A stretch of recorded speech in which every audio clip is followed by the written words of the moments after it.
September 29, 2022, Mars approaches the Crab Nebula before daybreak. The crescent moon is with the classic Scorpion after sundown. Chart caption, 2022, September 29, Mars nears the Bull's Horns before daybreak. By Jeffrey L. Hunt.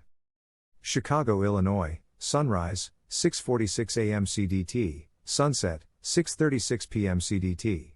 Check local sources for sunrise and sunset times for your location. Morning sky.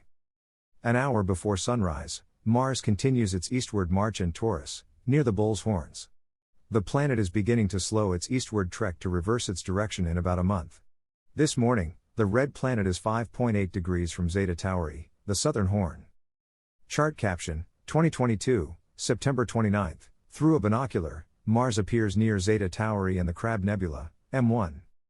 Through a binocular, the star and the planet easily fit into the same field of view. An interesting smudge of light appears 1.1 degrees to the upper right of the star. It is known as the Crab Nebula, also known as Messier 1 or M1. Depending on the level of outdoor lighting, the nebula may blend in with the background light or appear as an oval that is only slighter than the sky brightness.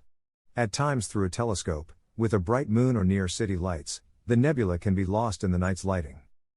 Charles Messier was not the first to see the crab through a telescope.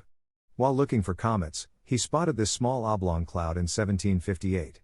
It became his first on a list of over 100 objects in the sky that, while they look fuzzy and diffuse like a comet, they are different in that they don't move compared to the stars. Comets, like the planets, revolve around the sun and appear to move in front of the distant stars. The Messier objects are fixed with the stars.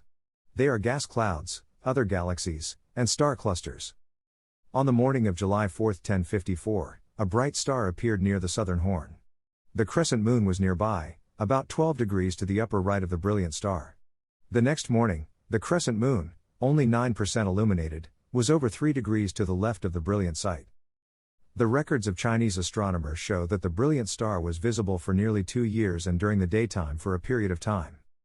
Photo caption, artwork of a star and crescent, Chaco Culture National Historic Park, photo by Carr. In the 1980s, astronomers proclaimed that sky watchers living in the American Southwest recorded the July 5 moon star pairing in artwork painted on or pecked into rock faces. One of these images is on the bottom of a rock overhang in Chaco Culture National Historic Park.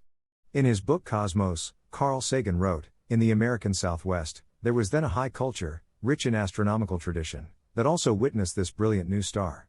From carbon-14 dating of the remains of a charcoal fire, we know that in the middle of the 11th century some ancient ones, the antecedents of the Hopi of today, were living under an overhanging ledge in what is today New Mexico. One of them seems to have drawn on the cliff overhang, protected from the weather, a picture of the new star. Its relative position to the crescent would have been just as was depicted, p.237. Anthropologists think that the citizens of the region did not record events in their rock art. Rather, artists made images that were important to the culture. Sagan's description is open enough to suggest that the artist did not draw the supernova and the crescent.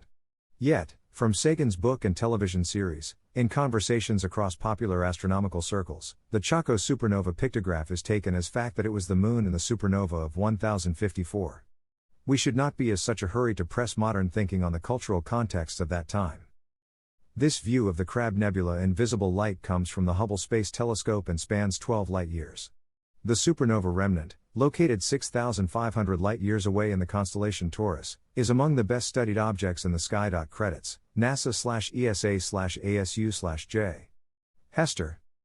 Today, the star is no longer there, although a telescope sees an expanding patch of gas that may be one of the most important astronomical things in our galaxy, the remains of an exploded star.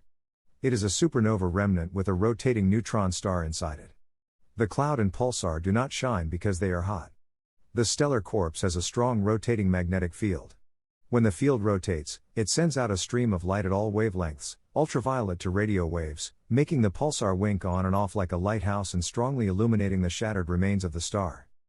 Astronomer Geoffrey Burbidge noted the importance of the Crab Nebula by saying that there are two parts of astronomy, the astronomy of the Crab Nebula and the astronomy of everything else.